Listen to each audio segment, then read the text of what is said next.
Part 1. You will hear a conversation between a clerk and a tourist about a short trip. First, you have some time to look at questions 1 to 5.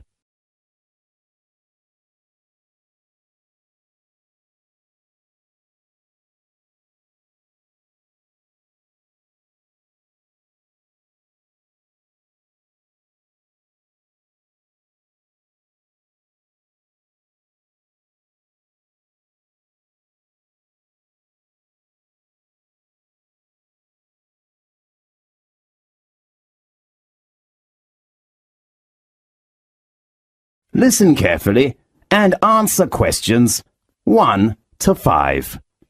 Good morning, wonderful travel agency. How can I help you? Good morning. I'd like to know about the information about your short trip. What's the name of the trip? Magic One Day. Right. Could you introduce me to the tour?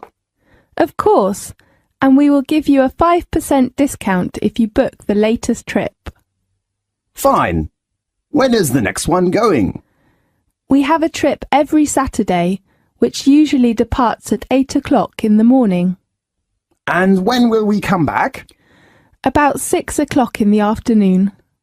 Fine. How about the type of transportation? We like to keep our tours small, so we offer a coach or a minibus. That's great. So how many tourists are there in one group? Usually we take about 15 to 20 tourists, but you know, it is peak time now, so the number is up to 25 tourists. Well, that sounds good. So, how much is the tour price? As I said, I will give you a 5% discount, so the cost is £18 for each person. Great! Does it include lunch? No, but the guide fee has been included. Do I need to book a seat? Yes, at peak season, in order to ensure your position, seat reservation is needed. So the tourist has to reserve a seat at least 2 days before leaving. Now, look at questions 6 to 10.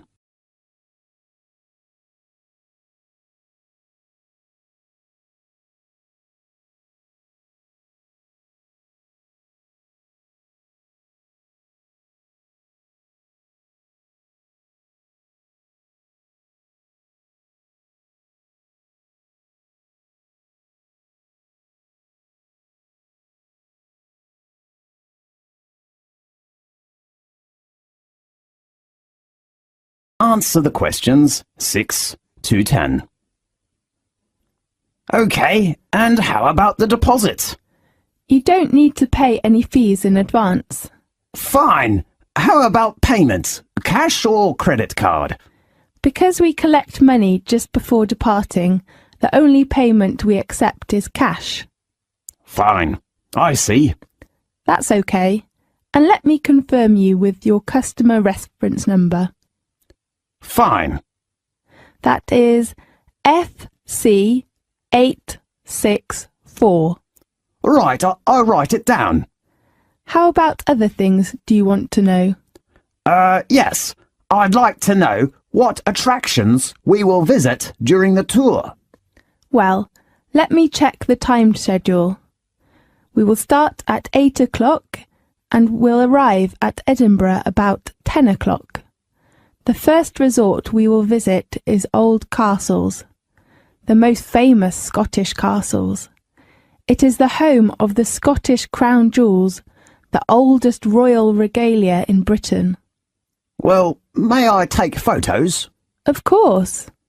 I heard that the City Hall is a good place. Will we go there? The next tour does not include that place. OK. And then we will go on to St. Giles's Cathedral, with 1,000 years of history.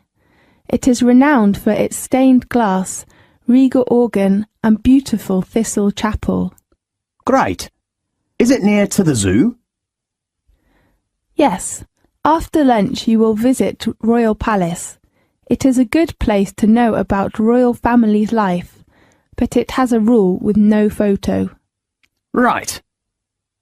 But you can pick some souvenirs in the local handicraft shops close to the palace. Great. And about 4 o'clock we will get to the Seabird Centre. Do you mean the aquarium? No, they are different places. OK. Does it have an animal performance? Sure, you can appreciate the play of dolphin and sea lion. It sounds good. About 6 o'clock we will return. If you need other information, please read our tour booklet. Fine. Thank you very much. You're welcome. Goodbye. Goodbye. That is the end of part 1. You now have half a minute to check your answers.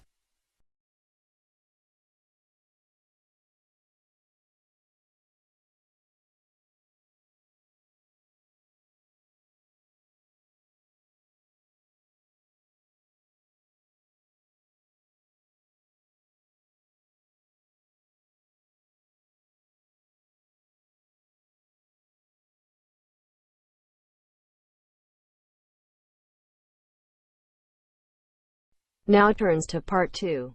Part 2. You will hear a conversation between a doctor and a student. First, you have some time to look at questions 11 to 15.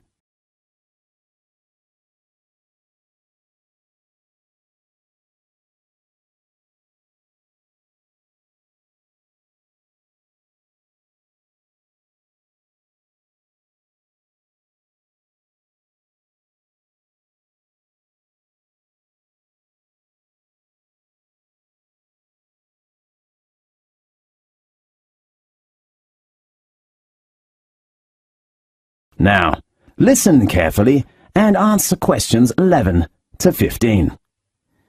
Good afternoon, Doctor. May I come in? Yes, come in. I'm a freshman in the university and I don't feel very good. OK, sit down, please. I need to record some basic details about you first. Fine. What's your full name? Mary Nixon. Is your surname spelt Nixon? That's right. Well, Mary, what's your major? I'm studying art. A good choice. Tell me your registered number. Registered number? Sorry, I'm not sure. Maybe... Did you bring your union card or library card? Yes, I brought it. OK, well, tell me the number on your card. It is MN0918. And your birthday? I was born on November 20th, 1987. Where are you from? I come from New York. Oh, we are from the same city. Really? Yes. Where do you live? Campus accommodation? Actually, I will move out from campus flat tomorrow. I rent a house in North West with 3 friends. Fine. Tell me your present address. It is 17th King Street. OK, and your contact number? 367-8259. Right, now let's get some of your medical background. OK. Have you ever had any serious illnesses or accidents? I got gastritis when I was in middle school. Did you have an operation? No, I just took medicine and had some injections. Anything else? No, nothing. Now, look at questions 16 to 20.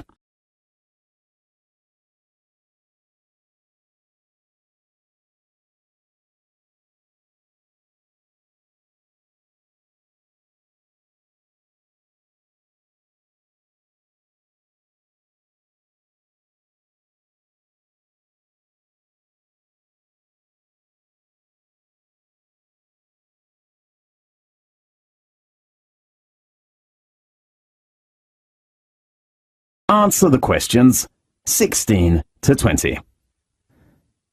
So, Mary, what's your trouble? Well, recently I've been having some trouble with my head and eyes and nose. Oh no. I think I've got a terrible flu. Maybe or maybe not. Describe your problem specifically. Okay, since last week I've been sneezing, and sometimes I can't stop, and even later I begin to feel dizzy. Do you get a fever? No. Did you attend any unusual activities during the last week? Let me think. No, nothing special. Yeah, I had camping last Monday. To where? Eastern Mountain. You know there are lots of beautiful flowers. We took many photos there. So your illness has lasted for 1 week? Yes, but sometimes I'm fine. I don't know why. Do you have any allergies? I remember I got allergic to mango when I was a child, but now I'm fine. How about flowers? I mean, pollen. You mean I'm allergic to pollen? Yes. What should I do? I suggest you take some medicine first and drink more water. Okay. And then, if your symptoms are getting worse, I suggest you go to a hospital to check. Okay, thank you very much. I hope you will recover soon. Thanks. Goodbye. Goodbye. That is the end of part 2. You now have half a minute to check your answers.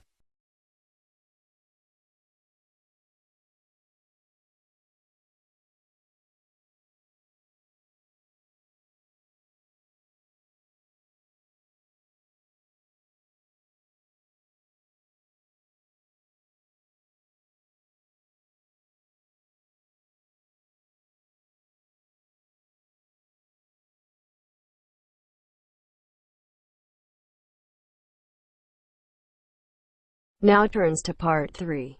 Part 3. You will hear a conversation between a new student and a lecturer. First, you have some time to look at questions 21 to 25.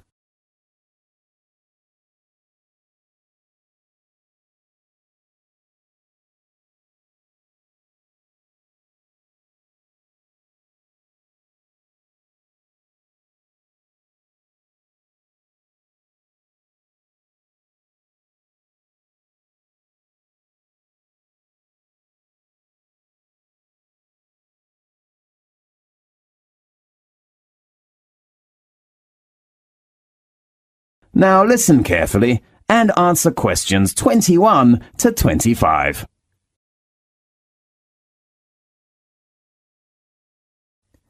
Good morning. May I come in? Yes, come in, please. I'm a new student and I'm looking for the Office of Engineering faculty. Is this the right place? Yes, this is the Faculty of Engineering. How can I help you?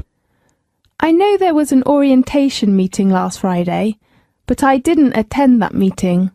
So I'm wondering if someone could give me some information about, the campus life or course requirements or something like that. Yes. Sit down, please. Where shall we begin? Firstly, how many lectures do I have to attend every week?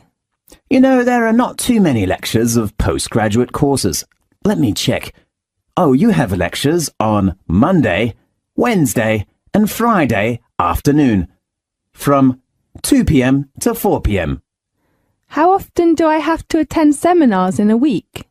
Well, there is only one group seminar on Thursday morning at 9 o'clock. You mean a group? Yes. How many people are there in one group? About 3 to 5. Fine. You will discuss about 20 minutes, and then the representative of your group will give a short presentation. A presentation? Right. Do all members in the group have a chance to give a presentation? Maybe. And then your subject advisor will give you a mark. A mark? Does that mean the representative's mark is all members' mark? That's right. How about attendance? The postgraduate attendance is only 70%, but a few students will be absent in our faculty. Fine. Should I choose the time? Because I have a part-time job. I am afraid not. You know, the postgraduate course is very intensive. We do not suggest that our students do any other jobs. Yes, I see. I will spend time on my course. Oh, how many modular courses are there in the coming academic year?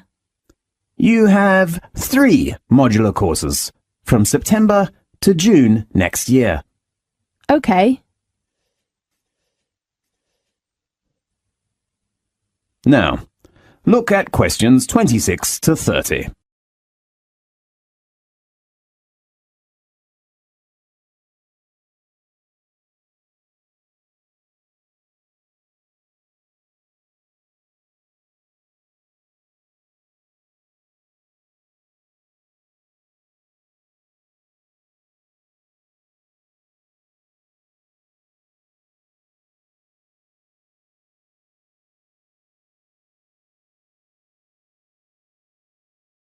Now, listen carefully and answer questions 26 to 30.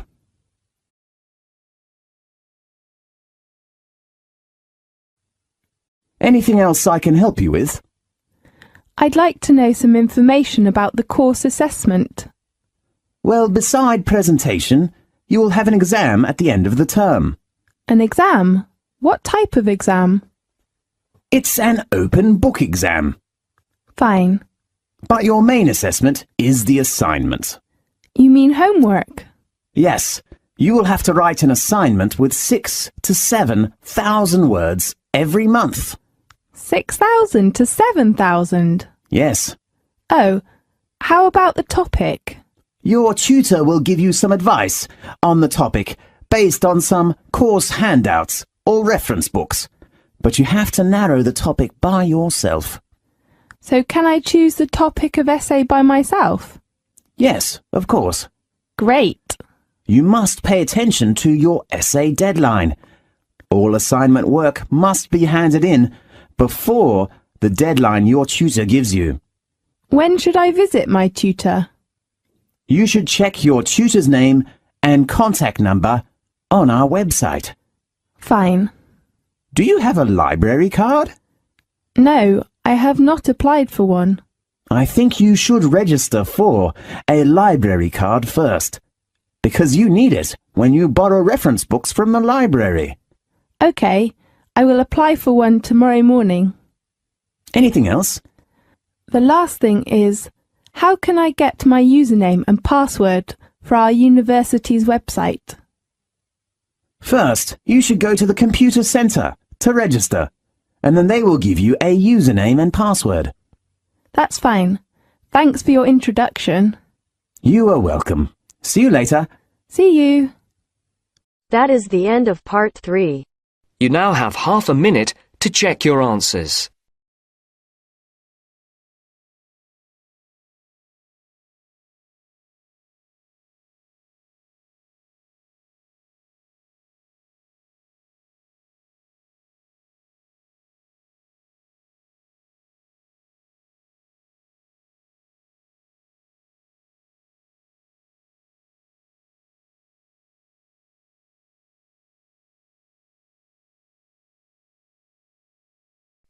Now turns to part 4. Part 4. You will hear a lecture about an animal living in South America. First, you have some time to look at questions 31 to 40.